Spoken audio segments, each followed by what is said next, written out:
Water.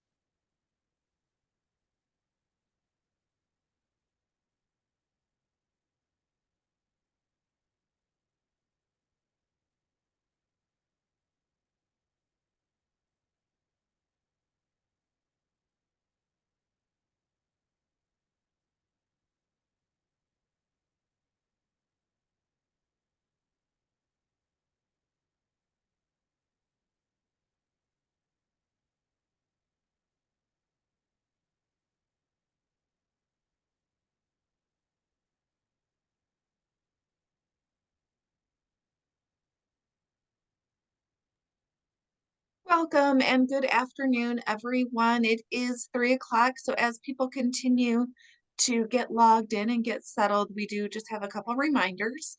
For the attendees, you have been muted and your videos are turned off. Questions may be asked using the Q&A function, and the moderators may answer your questions live during today's presentation, or they may wait until the completion of today's presentation and provide you a response via email. Following the webinar, you will receive the PDF and the presentation and a link to the recording. Just so you know, the other 3 videos in this series have been posted to our website, and I'm hoping that this one will be posted up and running by Monday. And you can also find our previous webinars for the Person-Centered Planning series and our help desk at our website, and that link is provided to you as well. So with that, it's just a little after 3. I will turn it over to Laura and Marie. Hello, everyone. Thank you again for joining us for Arrangement, Oversight, and Responsibility, the last of our webinar training series around everything self-direction arrangements. Welcome and thank you for joining us, maybe again or maybe for the first time. We appreciate you being here and working to improve self-direction across the state of Michigan.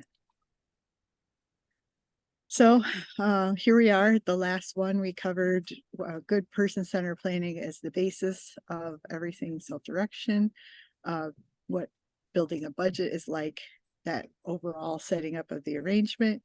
And now today we're going over oversight and responsibility. So today really we'll be talking about the big importance of information assistance. This is really a key to prevention, whether that be risk mitigation or just issues in general. Making sure that things are going as planned is really essential to making this successful. The roles and responsibilities of all the parties in these arrangements, which is key to good implementation and really managing that risk, which is really what oversight is all about. So really focusing on kind of the CMH's role and responsibilities in this, and kind of who is doing what throughout implementation. So, like I said, it's all about prevention. So really making sure that people in general, no matter if they're self-directing or not, have education and training on what this is, that they have the option, that there's a alternative service delivery model and the different kinds of choices that people have underneath those models. So every person-centered planning cycle, we should be bringing this up just as an option, as a part of informed consent, as a part of letting people know that this is available out there, as a way that they could possibly drive their services. And maybe people are interested, but they feel like they're not ready. So maybe even working on that as part of that person-centered planning process is working on skills that the person is interested in improving, so that someday they can go ahead and have one of these arrangements themselves. And then one of the not only important factors, but this is actually part of the CMH policy or CMS policies and regulations around self-directed arrangements is information assistance. So in Michigan, we have put the role of information and assistance really with the support coordinator case manager role. Luckily for us, that's been expanded to include pretty much anything that can be built under that code, which also includes a support broker, support coordinator assistants, independent support coordinators, etc. So that job can be more than just that case manager or support coordinator's role to make sure that that information assistance is given. There are a lot of moving parts and pieces, and because this is different than a traditional model of services, putting somebody into these arrangements without them really understanding what they're getting into and having the support to do it well is just going to lead to problems in the end. So really making sure that people are trained, educated, informed, and really have the support to make this work is key to making sure that everything is kind of on the up and up and people are able to self-direct with confidence. We want to make sure that as we set up these arrangements that we're looking for any conflict of interest and working to problem solve or eliminate any of those conflict of interest. And that one of the good ways to do that is through the different self-direction agreements, which we went into last time. But those agreements are really the kind of legal documents to make this arrangement official and make all the pieces and parts work together. So you can use those agreements to really tailor that arrangement to work best for the individual.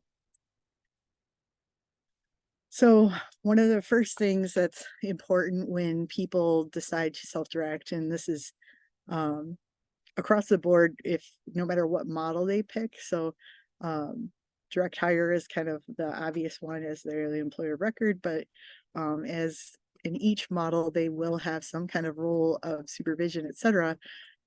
It's required that the PHP in contract and in policy has a training available in how to be an employer of record. It's not required that the person take it, but it is required that there is one available.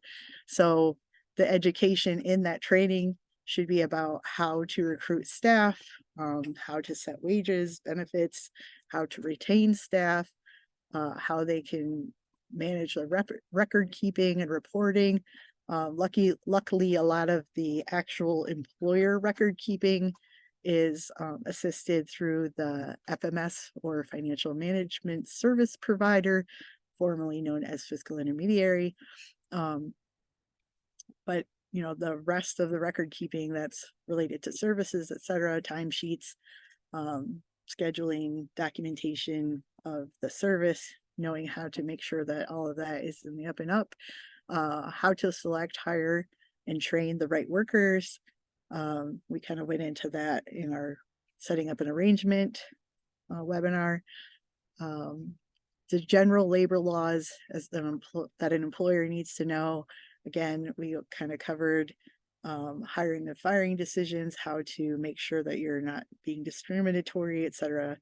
And then finally, some general management skills. The employer of record wants to be able to provide guidance to their employees, not only as best practice, but because sometimes there can be something kind of going sideways in that employer-employee arrangement because of lack of communication or feedback. And then you might get into a situation where someone's disgruntled for whatever reason, and then the employment arrangement ends prematurely because nobody bothered to really give somebody the guidance they needed to be able to fix something in that relationship. So once someone has agreed to have this arrangement, you really want as the CMH to be able to use this SD agreement to tailor that arrangement specifically to that person. So as you'll see, there's a lot of places in this document where it says insert date, insert name, etc. So the CMH will want to standardize this template with their information, but then customize it for each person based on the plans for the arrangement that was agreed to through the person-centered planning process. And you don't have to read all of that right now. This is attached to the self-determination technical requirement guide. So if you would like to see it in more detail, you can go to the end of that guide, and it's in the appendix, under agreements. So all of this in red.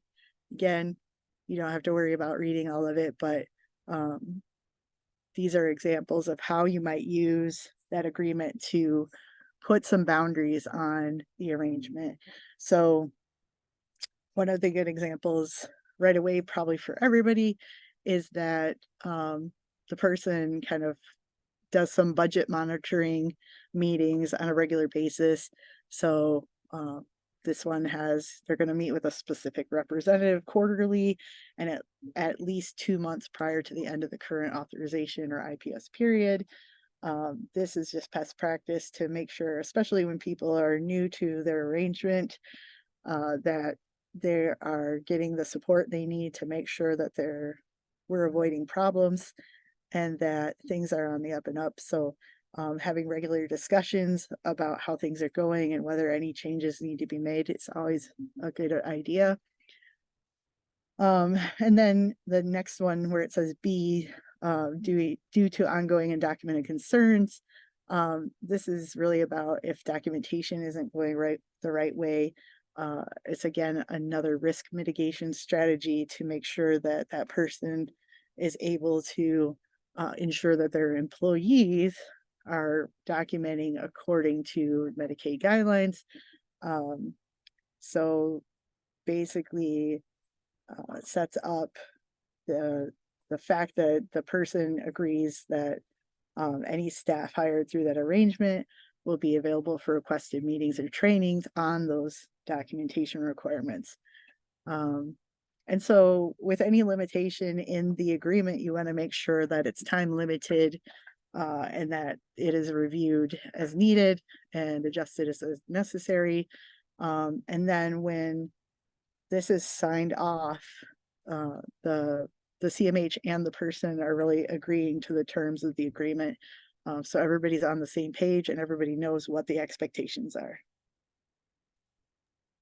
I would just add that we would want to stress that any deviation from a standardized agreement would only be done after, especially for an existing arrangement, only be done after pretty extensive support for the arrangement to be successful. You know, we don't want to go right to limiting someone's authority or control of their arrangement. So a lot of these strategies, and we'll talk more about this later, but we certainly want to see after we have tried to work through this through the person-centered planning process, through providing support and information and assistance to that employer. For sure. So part of the key to self-direction and self-determination overall is really partnership. And you'll hear the term, used throughout: self-determination, nothing about me without me. So really, people that are choosing this option are kind of taking the next step beyond person-centered planning, beyond being able to drive, the things that are in their plan of service, their goals, etc., and really going even further with more choice and control in their life. So those tenets of self-determination, support, freedom, responsibility, authority, and confirmation are really played out by having a self-directed arrangement. So the very first one is support, and the CMH's job is to really make sure that that support is there for that person to be able to have what they need to fully adopt and be able to manage these arrangements. Obviously, this person has a lot more freedom when it comes to being able to, with budget authority, having some freedom with amount, scope, duration, location, and the actual individual who's going to be coming in and out of their house to provide those services in a more wide stance than what happens in traditional services. There's a ton of responsibility that goes with this that we'll see in a while for that employer of record that needs to be taken seriously, and really make sure that the person does understand what those responsibilities are before they enter into this arrangement. And then the person really is going to have the authority to make decisions and be able to really, for all intents and purposes, authorize the services that they're hiring people to do. So when they sign off on a timesheet, that's really giving the nod to the FMS and the rest of the system that yes, these were the hours worked, and it's checked off by that employer that it meets the standard of that service, and they did work the hours that are listed on that timesheet. And then finally, confirmation is really, it's kind of a new one in Michigan, but is really about having people being able to make their needs known in a way that changes the system from within. So they're supposed to be able to really have a place to give feedback and have their voices heard about what's working, what's not, and be able to make change to make self-directed services even better than they are now. So we'll go through kind of some of the roles that make all of this work. So anybody that's heard me talk before will just hear me pounding into all of your heads that this is all about teamwork and communication. So everybody has different roles in here, and everybody has a part in making this successful. So we'll kind of go over some of those things right now. So case management, we already talked about, they're kind of listed as being the person that's responsible for that information and assistant piece. So it is important for a case manager and support coordinator to have at least a general idea for all the people that they support, to know what self-direction is and what it entails, so that they can educate each person they serve about what you can and can't do and what it's all about. If for some reason they need more support, if somebody is interested and they need to go on to the next step and they are newer, they don't know exactly where to go, hopefully there are people at the CMH level to support them. A lot of CMHs have an SD coordinator or somebody else that has a lot of knowledge in this area. So they should be able to rely again on that team to make all of this work. So really, case managers in this situation, they need to work to get to yes. That's really the tenet of when you're talking about self-directed services, is people really being able to think outside the box, think about how to reach their goals and objectives in a unique and creative way, in a way that's more controlled by them. So they might have ideas that, don't fit perfectly into the Medicaid rules or what's typically paid for. And that's okay, because with budget authority, you can use those dollars to purchase things that you normally wouldn't be able to purchase.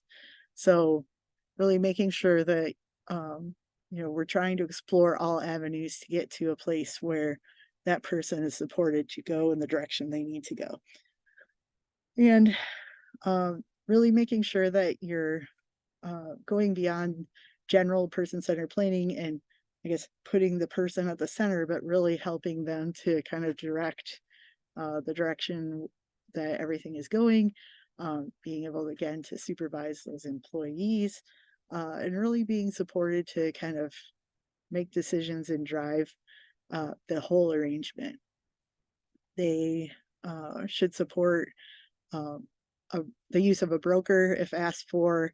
That will mean that case manager being able to kind of divvy up their responsibilities with whatever that broker is going to be doing. That should be really individualized to what exactly that individual person needs. Again, providing that information and assistance on an ongoing manner. Um, helping the employer of record to understand those provider qualifications so that they can hire the right people. Provide the same kind of oversight that they would over services and supports that the person is choosing to self-direct, working to make sure that they're preventing any major problems, helping the person to understand any necessary credentialing, um, to help with understanding what the budget cap is. So using the estimated cost of service to help people start their budgets and start planning for how they want to spend that money. And making sure that the authorizations for the budget is the same as the frame of the IPS, so that the person really has real control over that budget. And really making sure that all of these things are available in that CMH realm. We want to make sure that there's never any kind of threats or that people don't understand what's going on in those agreements. They want to make sure that everybody's on the same page again with what's in those agreements, so that once the arrangement starts, then everybody is in the know of what to expect. So that was a lot, but so now we get into SD coordinator roles and responsibilities. They really kind of look at the overall oversight of the budget, making sure that people are kind of staying on board with whatever the plan was for spending that budget. They're kind of, watching everybody's overall spending and communicating with that FMS to make sure that everything's on the up and up. Really having a relationship with that employer and the managing employer, if there's a managing employer. So if somebody is, the employer of record's always going to be that beneficiary, and sometimes there's a managing employer that's kind of taking on the duties of that supervision and managing the arrangement. So just kind of generally knowing who they are and what it is that they're trying to accomplish so that they can support them in the best way possible. Really facilitating out of the box thinking and brainstorming. Again, supplying that information and assistance, being able to assist and facilitate, getting that arrangement up and running, assisting with the creation of the budget, which really, you want to make sure that the person that's assisting with the creation of the budget actually understands those budgets. So this is one of the areas that does not lie with the case manager, but more with the SD coordinator, somebody who's really familiar with what can and can't be in there. Overall monitoring, problem solving, attending those team meetings when invited. So if you can get the SD coordinator at the plan of service and planning meetings really before that plan of service meeting are really helpful to make sure that the budget is really thorough and covers everything that the person really needs and wants. And then making sure that they're supported through hiring people and managing staff, and then of course coordinating as needed with the FMS provider and the individual and family. And then we get into our financial management service roles. So one of the biggest thing they're going to do is provide a monthly budget over report. So this really shows every month where the person is in their spending. We showed an example of this in the budget webinar. If you would like to see one, they're going to track overtime, training, how the budget is being spent as a whole. And so really being able to keep everybody, all the parties in the know about where we are with that budget and how things are going. And then making sure that they're communicating like anytime that, for example, payroll is going to be delayed, they need to make sure that people know um, how much is going to be delayed and when they can expect payroll to be on, schedule again. They're going to talk about any timesheet issues if there's problems where there's, I don't know, a mistake or they can't understand something on the timesheet. And then of course, if it looks like the budget is going in the wrong direction, there might be an overage, that they're communicating that out to the necessary people so that people can do something about it. The FMS can look for the fact that there is documentation, but they can't review that documentation to make sure that it meets Medicaid standards. That's not their job. So some of the things that we want to make sure is happening at all times is that whoever is communicating about the arrangement is talking to the employer of record first. So they really are just there to kind of say, hey, there's a problem, and not necessarily figuring out how to fix it. So the CMH and the employer of record really need to work together. That could be the case manager and the employer of record, or the SD coordinator and the employer of record, to really fix that issue. But they are never there to reprimand anyone, to make decisions for the employer of record. They, like I said, do not review clinical data. They don't complete Medicaid verifications. They don't monitor authorizations in the typical way that we think of. So they really are there to regularly review and ensure that correct accounting is happening, along with the joys of taxes and workman's comp and all of that good stuff.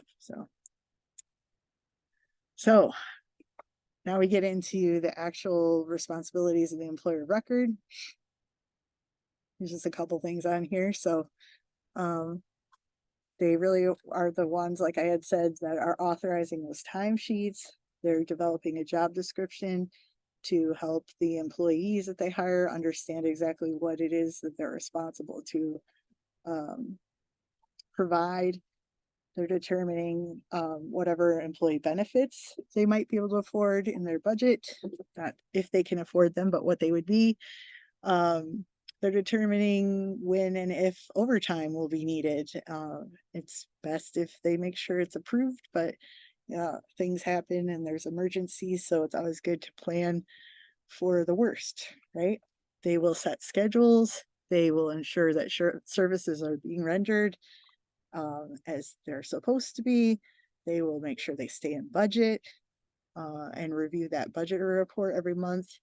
They will use their budget to meet their goals of their IPOS and not just spending it willy-nilly.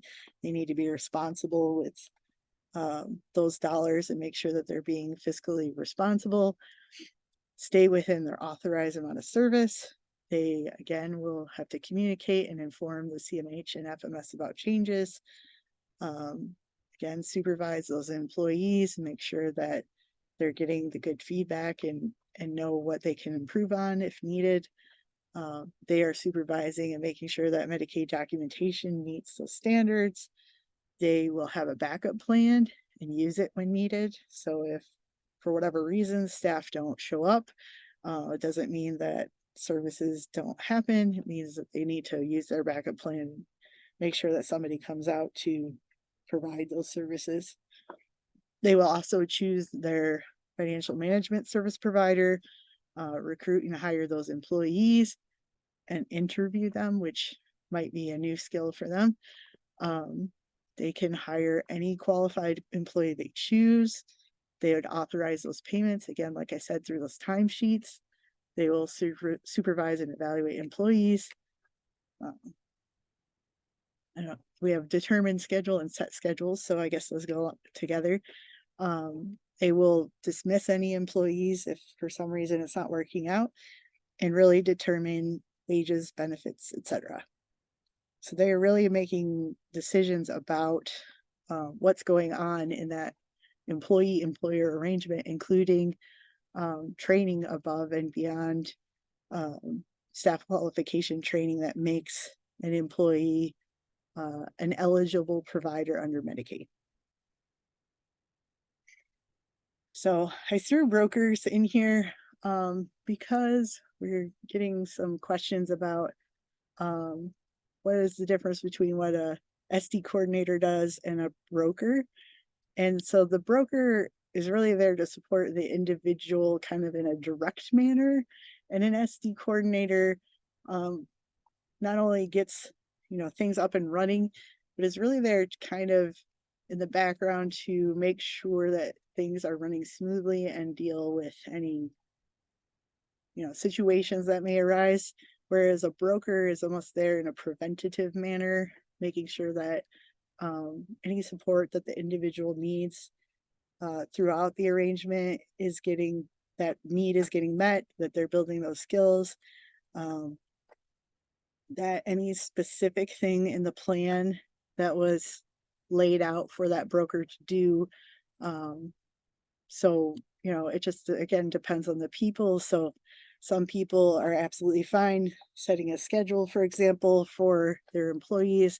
Other people maybe, just doing the math to figure out, I have 40 hours a week to split between 3 people, and how much does that mean each person can work, and when should they come in, and things like that.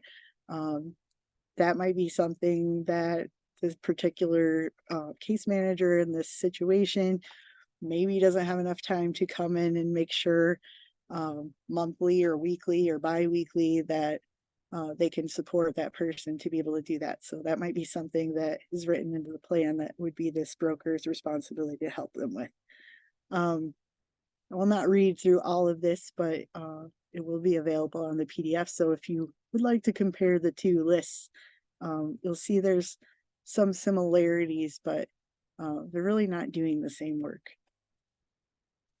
So, and lastly, the employee. So they have to provide quality care. And just because this list is very short does not mean that they do not have a lot of roles and responsibilities, but generally they are providing that care, understanding the authority of their boss, and really, taking that seriously, that, this employer relationship, and again, fully understanding the rules around providing the services they provide. So now we get into kind of after services are rendered, claims will be provided through the FMS process, through the FMS, I guess is a better way to say it. This is really not like claims verification. Medicaid verification is not a responsibility of any party in the SD arrangement. So FMS should not be a third arm of the claims department. They are not really there to make sure that every I is dotted and T is crossed, but they are there to make sure that generally they're not seeing anything suspicious, or anything like that in the timesheets. There really should be enough support and training for that employer of record, that there should be confidence in that employer of record's knowledge and ability to be able to fill out those timesheets with accuracy and confidence. So making sure that the CMH is helping to monitor those budgets. Again, we're getting reports every month. Somebody at the CMH, whether that be the SD coordinator, the case manager themselves, should also be getting a copy of that report so that they can also stay on top of what is going on. So this is one of the main parts of oversight of the arrangement, is really making sure that the budget is staying on track. The reports should have hopefully an easy way to indicate whether the budget is over or underutilized, and really being able to give people the flexibility to use more services at a certain time of year than others. So if for a month, especially if it's planned that a person knows they're going to use more services at a certain time, And they know that ahead of time. They can say, I'm going to use X amount of services this month, but I'm going to use less the next month or the next 2 months or whatever it is to make up for that. But being able to stay on top of that and know, if this is something that we need to flag and talk to the person about, or if it's just normal use of services. We're going to make sure to monitor costs and overtime, if there is any overtime, and really looking at the person, if the person is going to change any wages, they're giving raises, etc., like how that might change the use of the budgets. So really making sure that everybody, again, is getting the information they need to support this arrangement and make it work, because if people blow their budget too soon, then it creates some pretty big issues for people down the road. So this is how you kind of prevent those from getting out of control.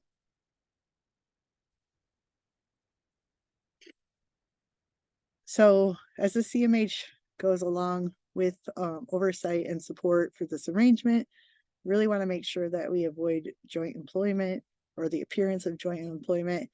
I think we talked about this in our second webinar, but the biggest factors that the labor department is going to look at when determining if there's joint employment is if the CMH is determining what the worker is paid, if they are telling the person that they have to hire or fire somebody. There are situations that people can get into where the agreements need to end. So we'll get into that later. But actually just telling a person to hire or fire somebody is not the responsibility of the CMH. They don't have control over how that worker is trained beyond the state requirements for those qualifications, and they can't control the worker performance. So if that worker is doing something wrong inside of their service delivery, it's the employer of record's job to deal with that and provide the supervision and management. Obviously, if they would like some support in doing that, it's fine for them to be supported to do that, but they're not going to control how that's happening. And this also isn't to say that in the course of maybe the Medicaid verification monitoring that the community mental health, the PHP, is doing, if there's like an ongoing issue related to Medicaid documentation that's being seen, that's not to say that the CMH cannot work with the employer to help address these issues, but it is to say that, they're not going directly to an employee and saying, you need to do X, Y, or Z, right? So we want to see those mitigation efforts working through the employer to help empower them, to help them, gain those skills to work with their employee to improve whatever, say it's a Medicaid documentation issue that needs to be improved. Yeah. I think I just went through all of this, but so the CMH also cannot require employees to be placed on their provider panel. I don't think I mentioned this on the last slide, but it was there. They can't set employee schedules, can't deny payroll for work that has been completed and approved by the employer within the budget. Obviously, there's no money left. That's a different issue. They cannot set more restrictive qualifications than the Medicaid meet the minimum. They're not determining wages or benefits.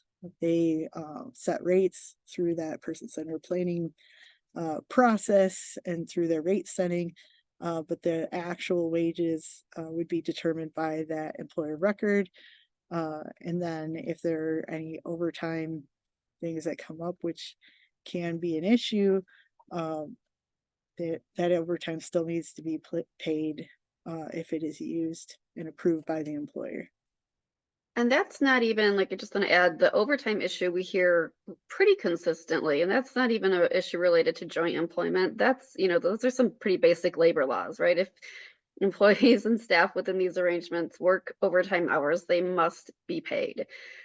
So if a community mental health is directing an FMS provider to not pay overtime, I mean, that you're putting yourself at a pretty high risk when it comes to labor laws. Um, so again, like having those consistent budget monitoring, whether it's a meeting with a person to make sure that we're staying within the budget, looking at how overtime utilization will impact that person's budget. Those types of strategies need to be utilized. We're not directing FMSs to not pay for used overtime. So, and the reason that you are not kind of in that position is really that these are not the CMH employees or contractors. So because of the alternative service delivery model that we're in these arrangements, really that control is with that employer. So I like to, kind of give the scenario of people, you or I are not going to go into another business and start telling the employees of a different business how to do their job, right? So it's kind of the same idea. So I'm going to get into talking about fraud, waste, and abuse. Data from fiscal year 2020 nationally in self-direction is at, I don't even know, thousands, millions, whatever. But anyway, 0.0002%.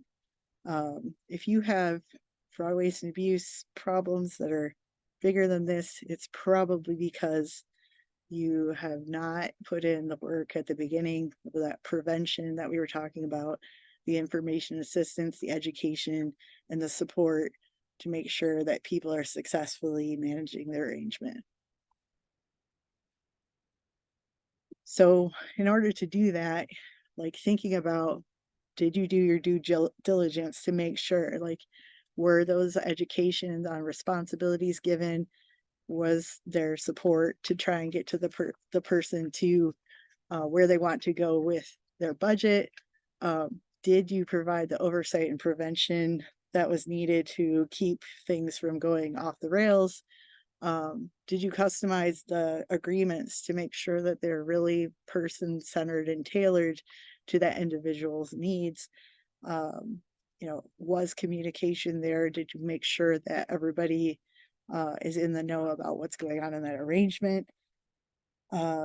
Was their training initially, and then if there are things that are missed or there's a mistake that's happening, was there retraining to make sure that you gave people opportunity to fix any of those mistakes? And then, adherence to the policy and guidance about how all of this works. And these are all questions that, should you find yourself in an instance where there has been actual fraud, waste, or abuse occurring, that the OIG is going to ask of you. They're going to ask these same types of questions when they're doing their investigation into any issues. Those are very infrequent, as the data shows. So it's just really crucial that we're providing this ongoing support and oversight and education to people, because if and it does happen, right? Like, very rarely we do find instances of fraud, waste, and abuse, either intentional or unintentional. And this slide especially addresses the questions that you will have asked of you in those instances. Oops. So again, support of that arrangement is really the CMH's job. You can do things that will improve the rate of success or increase the likelihood of failure. So really diligently providing that information and support, working with the team to figure out, like, how are we going to make it work? How are we going to get to yes? Trusting that FMS can perform their duties without a lot of interference.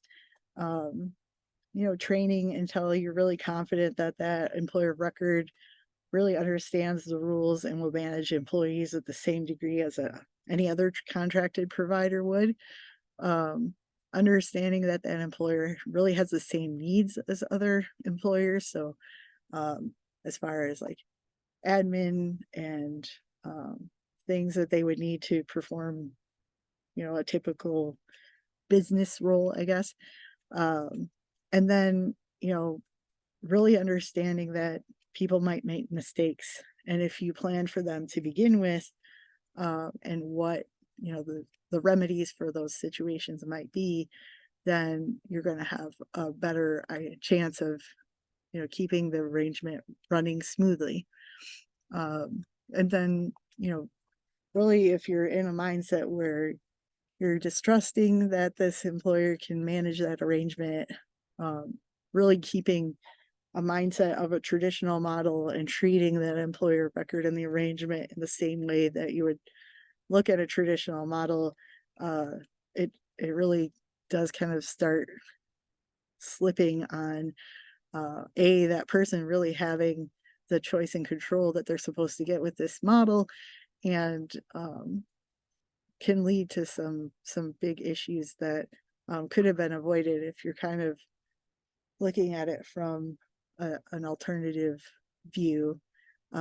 If you're having the FMS withhold pay from workers that have worked a shift, I don't know about you, but I don't know a lot of people that are going to be very happy if they don't get their paycheck as scheduled. That can really, really mess up an arrangement really fast. And given that sometimes the CMH might not have an idea of the relationship between that employee and their employer, that might be their favorite employee, or the one that they had the longest, or the one they need the most for whatever reason, and you've just jeopardized that by having an FMS withhold their paycheck. So that's something to think about. Scrutinizing documentation that really meets the general Medicaid rules, so that you're kind of really providing oversight, I guess, and going a little bit too far in making sure that people are kind of going above and beyond what is necessary, can also destroy the arrangement, not allowing them to perform their typical admin and management functions. So again, like stepping in, if there's a situation with an employee where that would be something where that employer would normally provide supervision and a remediation to whatever has happened, that can also lead to failure. And then again, not being ready for mistakes and instead taking punitive action when a mistake is made. And something to think about is in all these situations, we talk about the employer record, but this could also be the managing employer. Sometimes the employer record is giving that responsibility to somebody else, or if you're talking about a choice voucher and children, then those parents are going to be the managing employer. But either way, and really keeping in mind that if somebody makes a mistake, that's not fraud. Mistakes are opportunities for learning and training. And the only way people are going to be successful in their arrangement is if they're supported to be able to do better and not just be punished. In that So, same okay. vein, before we move to this one, I mean, I think that it's when we hear this question a lot related to documentation, right? So maybe during a review, you don't feel like the Medicaid documentation meets the requirements. And so it seems to be that the automatic response to that issue is, well, we need to take back that money from the employee, which is not really the way to go about this. Just as you would internally, right? If you had a clinician who needed to correct a documentation, you're not going to take their pay back because the documentation needs to be corrected. Same sort of idea when it comes to these arrangements. You're going to work with that employee to make sure that that is corrected and now meets the requirements that you have for the documentation standards, but like jumping to things like we're not paying you for that again is against labor laws. The staff work those hours, and then it's just really not best practice, and it's not helping to help that employee and employer grow and learn. Yep. So a big key to all of this is kind of following labor laws. The employer of record and the FMS they have to follow these laws. So to do things that are against these laws or make it harder for them to be able to manage the arrangement in a way that follows those laws is really, again, something that jeopardizes that arrangement. So obviously, all of the employees need to be able to be paid at least minimum wage and overtime when necessary. There's really a part of labor law that talks about if a person is at work and for whatever reason there's a lag in whatever the person is there to do, whether that be flip burgers or provide a direct care service, they are there at the ready to perform something. So being able to show that that person is for every single 15-minute unit, that doesn't necessarily mean that they don't get paid because they had one 15-minute unit that they weren't should be able to show exactly what they were doing. There is supervision, in the CLS, for example. Respite again is about giving people a break from services. So that time that person, unless they are literally free to leave and do whatever they want, if they are there for that shift, then they're to be paid for that time. And then all hours that the person worked need to be paid. And there's a very nifty site at Department of Labor that's specific to direct care and kind of goes through a lot of the questions about these type of workers and a bunch of scenarios. So if you ever have a chance and you want to have more questions about this, please check it out. So one of the things that we hear a lot is about training and provider qualifications. So before somebody is paid or can be hired, I guess I should say, we really want to make sure that that individual is actually qualified to provide Medicaid services. Again, these are the trainings and credentialing that make that worker eligible. And they are, the very basic trainings about like knowledge of first aid, having recipient rights, being able to be free of, be able to prevent communicable diseases, being a lawful citizen, being over 18, things like that. So the employer of record cannot directly hire staff who do not meet these qualifications. There's some scenarios where through a budget, somebody can hire somebody to do something that's not a Medicaid service, which is not really what you would consider they're not directly hiring that person. They're, asking them to do a side job, for example, but they're not having a ongoing employer-employer arrangement, and not, needing to meet these Medicaid standards. So that's a little bit different. But if you're doing kind of that Medicaid service, then they need to meet these qualifications. If they're trying to hire a staff for whatever reason that cannot meet those qualifications, maybe the person is not a US citizen, they're not in good standing with the law, then the CMH needs to provide written directions indicating that those Medicaid funds can't be used to purchase that worker's services, and that must be given to the employer, and then as a reason for why that person that was selected by that employer cannot be hired. I apologize for my spaces. I did not notice those. So fraud, waste, and abuse in general is really a responsibility of the employer to watch out for. And, obviously a joint with the CMH. It is best practice for the CMH to train the employer of record about what fraud, waste, and abuse is, as well as their employees if possible. But for that employer of record to understand that they will be monitored for fraud, waste, and abuse, and it will be investigated if there's if issues arise that the CMH believes that there may be fraud, waste, and abuse going on. Best practice for prevention in general, that just people know that that's what's happening. You have a lot of tools to prevent any issues of fraud, waste, and abuse.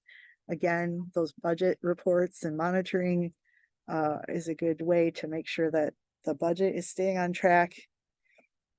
Making sure that we're adjusting the budget to make up overage in time, before the budget period is over and there's not enough funds left for that person to kind of fix anything at that point. Working with an employer on any issues for their workers for training, documentation, or timesheet issues is all going to help make sure that you've done everything you can to make sure that the person is really understanding everything, that everything should be going the way that it's supposed to. And it'll help identify if there is some shady business going on. So then once the employee is hired, in order to ensure that ongoing compliance, again, only with those actual staff qualification training, nothing beyond that, is the employer records responsibility. The CMH can really support that employer to be proactive. A lot of FMSs in their contract, it's part of their job to kind of monitor that training and alert the employer of record if somebody's training is coming due. So being able to regularly remind people, really having a proactive schedule. So maybe 4 months before a training is due, being able to alert the employer that they need to make sure that the training is done for their whichever employee is coming due. And then being able to monitor to see, like, yes, that training's been done, or no, it hasn't, and give the employer time to be able to do something. And then just making sure that the employer understands that if this employee is no longer considered qualified to provide Medicaid services, then they might not be able to work.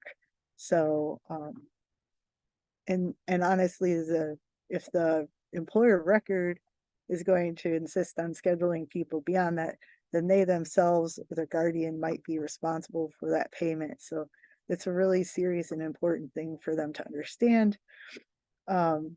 If for some reason that employee is still non-compliant, the CMH should support the employer and really the arrangement, right? Because if we have employees that are not doing what they need to, and they need to be terminated, then that jeopardizes the whole arrangement, right? So we want to make sure that they are able to provide supervision, to be able to do any kind of disciplinary action, and that might even lead to a temporary suspension of that worker until those qualifications are met. So the key to this is that whatever hours were worked must be paid. So we want to make sure that this is happening well before that employee is not qualified to provide services anymore. So that way, nobody should be missing a paycheck unless they absolutely know that they're going to miss a paycheck because they've decided that they're not going to comply with training. Again, like any training above those staff qualifications required to be an eligible Medicaid provider. If if some training, limited English proficiency or something like that is not completed, you do not stop payment for the not having that training. That's not relevant to staff qualifications. And this piece goes back to that responsibility within the arrangement that the employer is taking on when they enter into having the self-directed arrangement, right? So having the responsibility and understanding that if my employee is currently, out of compliance with those actual training requirements or whatever the out of compliance issue is, then if I schedule them, like it's very, they're my employee, but they can't be paid with Medicaid funds, then I need to understand that it's likely that I may have to find another funding source to pay that employee for staff hours work that I'm scheduling them for. So that piece is really key. And when we talk about possibly temporarily suspending a worker, we're always hoping that we're working directly with the employer on any of these issues that may arise. And I think we talk about it a little bit later too, but as a very last resort, we do have that Medicaid provider agreement from the CMH standpoint that can be leveraged if all other efforts to work successfully through whatever the issues are fail, but only then. Yeah. And that, if it goes to that point, that too, that agreement can be suspended and not just terminated.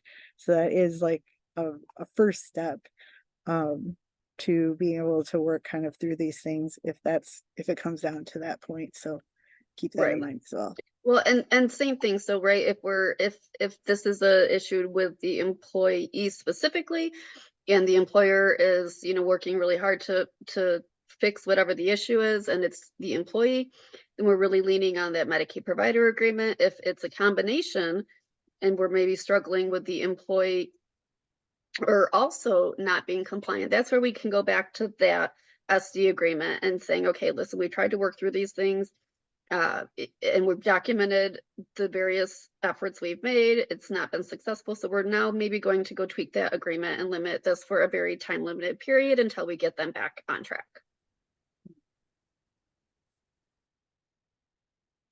So this is where it comes to the not fun part. So if we have fraud, waste, and abuse, and this is right at this point, we're just suspecting, right? Nothing has been confirmed or investigated. So a suspected fraud, waste, or abuse by the employee record, in this case, services must continue, make sure that service delivery is happening.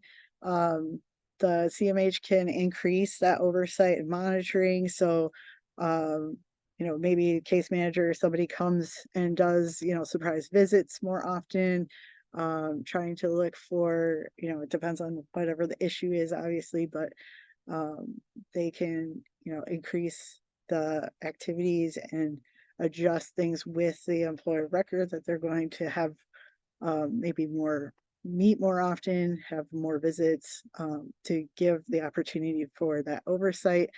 You might pull in like an addition of a provider controlled service.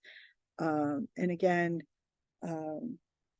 possibly suspending that arrangement to temporarily to kind of move the whole thing over to those provider controlled services.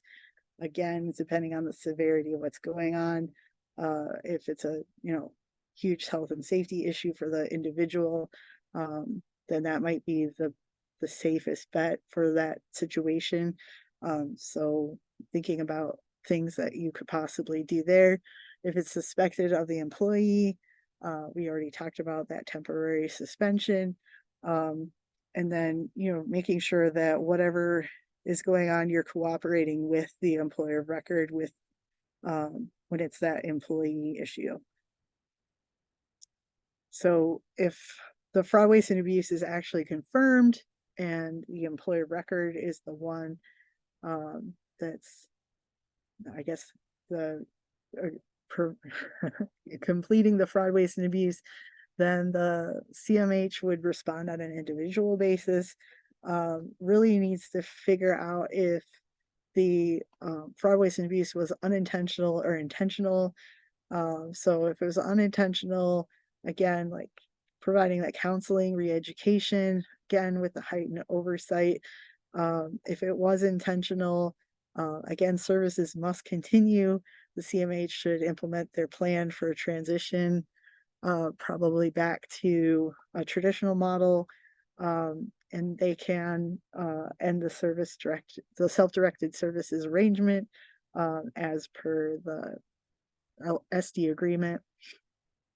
If it's confirmed by that employee and it's unintentional, again, working with that employee of record to help retrain them, be able to provide more oversight and supervision so that they can fix whatever that fraud, waste, and abuse issue was. But if it's intentional, then hopefully the employer themselves would understand whatever the issue is, and they might choose to terminate the employee outright, which then the CMH would not be involved in, and then that employee would not work there anymore. But if they're not in agreement with terminating, then the CMH can use that Medicaid agreement to terminate that Medicaid agreement. And again, like this involves a lot of communication because you want to make sure that that person is still not being scheduled to work while this is going on, so that things can be covered by someone else in the arrangement or whatever needs to happen to make sure that services continue to be delivered as necessary. And these are, generalized efforts. And it may appear on the surface as an oversimplification of if and when these instances do occur. And we want to recognize that all of these strategies may be out of your control, depending on what the issue is. Your oversight body, whether it's the OIG, et cetera, may be the ones directing the steps that are to be taken in instances of actual fraud, waste, and abuse. So just recognizing that these are general strategies that should be taken. Yeah. But it may be out of your control. Yeah. And as Marie had said earlier in the presentation, those things are a lot of those simple steps, I guess, as she put it, are things that the OIG would look for as first steps anyway. So it's not a bad place to start. So then finally, as part of the oversight and monitoring, the FMS is a provider as well. And so they have a monitoring and oversight aspect as well. So really annually, you want to make sure that the FMS is actually fulfilling its contractual requirements. It's that they demonstrate competency in safeguarding, managing, and dispersing those Medicaid funds. Making sure that they have the required indemnification and insurance in place. They are supposed to have a satisfaction survey that they send out to all the people they support. So being able to find out what that data is and how they are doing according to the people served is important. And then being able to audit a sample of budgets to compare to authorizations versus expenditures and make sure that the FMS is really performing on the up and up and doing their job as stipulated. And lastly, all of this, again, is all about communication and support. So beyond anything else, the CMH is providing this oversight to really support the arrangement working as successfully as possible. So again, in order to make that happen, you want to educate early and often. All the parties have to work together, really trying to get to that yes, whatever that person's trying to do with their arrangement, working and problem solving to make sure that that can happen, as well as to prevent any issues before they get out of control. And really, looking at compliance as a supportive activity. So helping support the person to be able to do the right things to stay compliant, instead of coming at a person after there's a non-compliance issue and then kind of dealing with the issue after the fact. We're trying to be proactive and provide support beforehand so that everybody can have the best arrangement possible.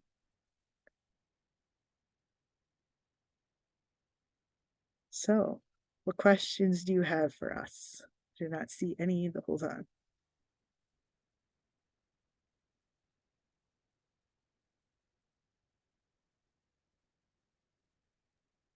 Laura, while we're giving everyone a few minutes to get their questions typed in, you did mention that the sample agreements can be found in the technical guide.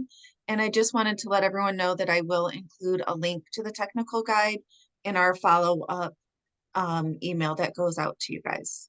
Thank you.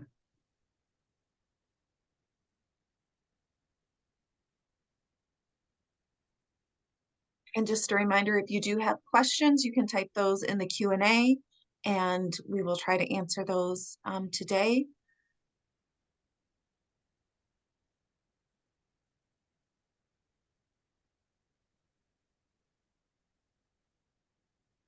I know there's a lot of scenarios out there that you guys have to deal with, so if you have any specific questions, we'll do our best to try and answer those. And I can also include the link to the SD help desk. So if you're watching these videos later and you do have some questions, you can submit those to the SD help desk and we can include that in the PDF that gets sent out as well as the email. Or those questions might already be answered in the FAQ. So Yes. that's how it's a great And the resource. FAQ. Yes.